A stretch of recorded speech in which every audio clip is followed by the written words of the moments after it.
राहुल धोत्रे प्रकरणातील 22 दिवसांपासून फरार असलेल्या माजी नगरसेवक उद्धव निमसेला न्यायालयात हजर केला असता न्यायालयाने 5 दिवसांची पोलीस कोठडी दिली आहे।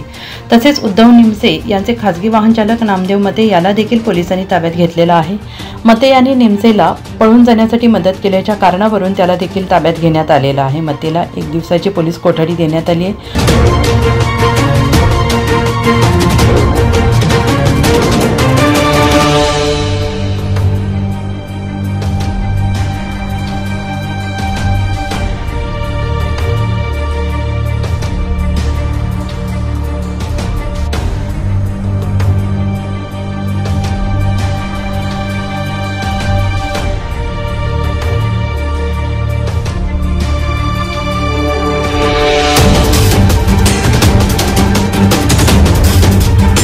धोत्रे हत्या प्रकरणाची चौकशी सहाय्यक पोलीस आयुक्त शेखर देशमुख यांच्याकडे देण्यात आलेली आहे आणि त्यामुळे निमसे यांच्या अडचणीत वाढ झालेली आहे।